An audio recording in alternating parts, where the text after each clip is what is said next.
channel. It's Marika, aka Gamerwife of GamerWife.com, and I'm here with my favorites for the month of November 2015.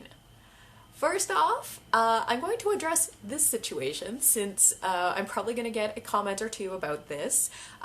Basically, as much as I love having blue hair, and I love it, I already miss it, but it really was getting to be too much upkeep, and I decided to try something a little more low maintenance for a while, so I just got a little box kit and went back to something closer to my natural color for a little while, but who knows, maybe I'll go back to blue, or maybe I'll pick another color, but yeah, it's just hair. It's just hair. Alright, jumping right into the favorites, because I have a lot, and I'm going to try to not talk too much about each of them, so we can get through all of them. First thing is this lip combo that I've got going on right here.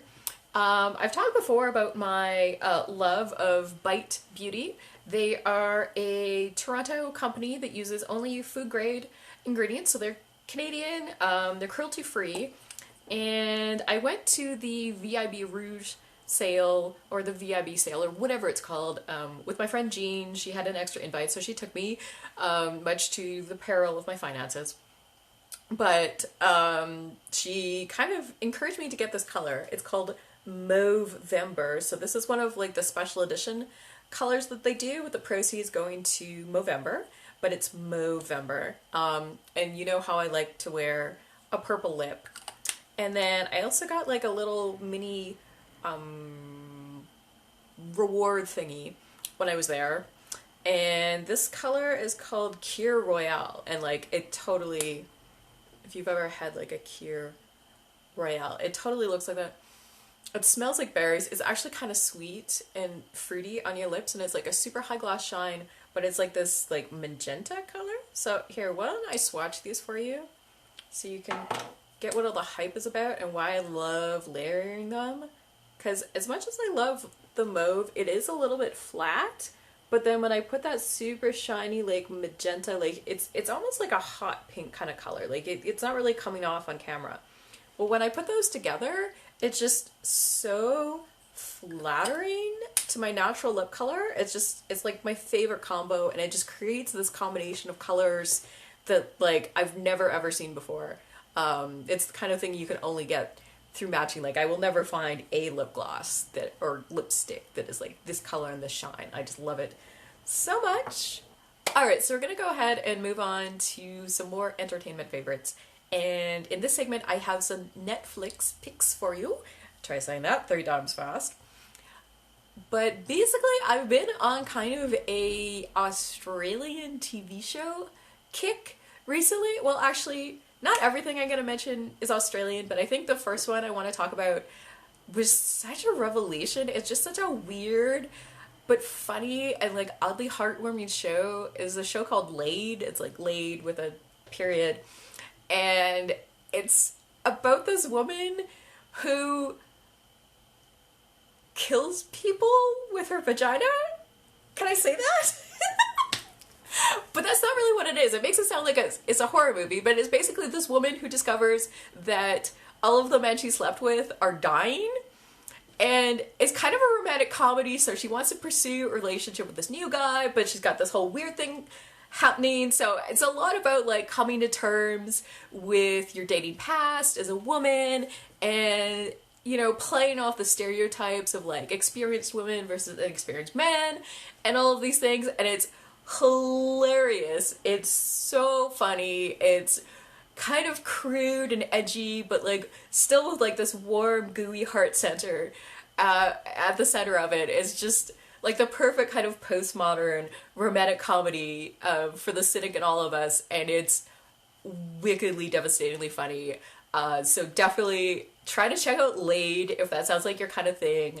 I'll admit it's not for everyone. It's really kind of wacky, you know, kind of like magical realism, but also kind of dirty, but also just really, really funny. The next show I want to talk about, obviously, is Jessica Jones on Netflix. You know, I probably mentioned I'm a huge Daredevil fan, and I actually read Alias, the comic book that the show is mostly based on. back when I was reading Daredevil, and there's actually was some crossover between those characters already, and I was really nervous about the show. I wasn't convinced by Kristen Ritter. When I heard about her casting, I wanted to believe so bad, but we're like 10 episodes in, so we're almost done with the show, and I'm blown away. Like, they do so many things so well on this show.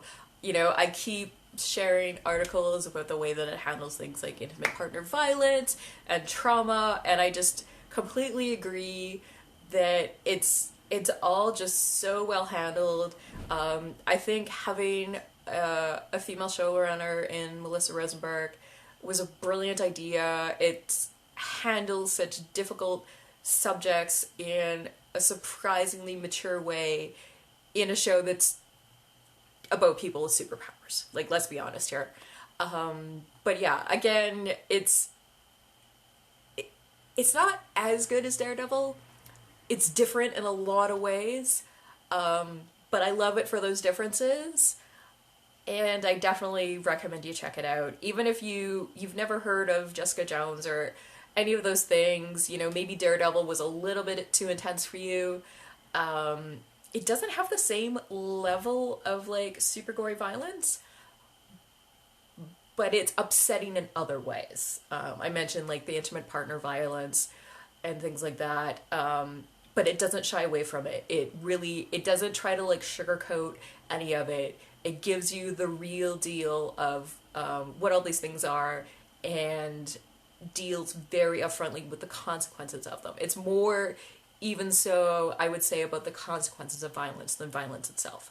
So definitely check it out. I'm kind of blown away with how well it came together.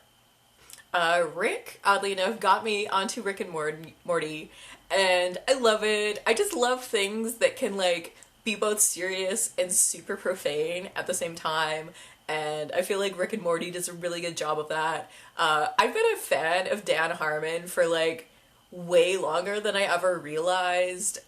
He was actually the Dead Alewives that I didn't even know, who did those Sumner Geeks sketches that, like, you D&D nerds probably are familiar with. And he had Channel 101, and he wrote like a bunch of movies that are great, and of course Community was like amazing, and Rick and Morty is like pretty much like the Community version of Doctor Who, I guess. Like, everything is super profane and dirty and violent and awful, but also wonderful and imaginative and just great at the same time. And Bird Person, the show gave us Bird Person, and I just cannot wait for more Bird Person in my life.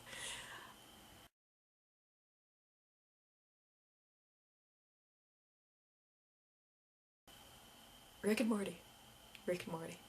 Two games that I want to talk about are Grums, I think it's Grums, which is called an Infinite Stopper, and I'm gonna do like a full review on it on the blog later, so like I'm not gonna go into too much detail, but there's like this ball and it's geometric and you have to stop it so the things don't hit it, and it's like, it looks so simple and like it's crazy difficult. It's not like Flappy Bird that's just like impossible. Like, I looked at the leaderboards and like the most anyone got was like maybe like 100, 130. Like, it's not like a super high scoring game, and like when I managed to get to 60, I was like, holy smokes, I'm a golden god. It's one of those games.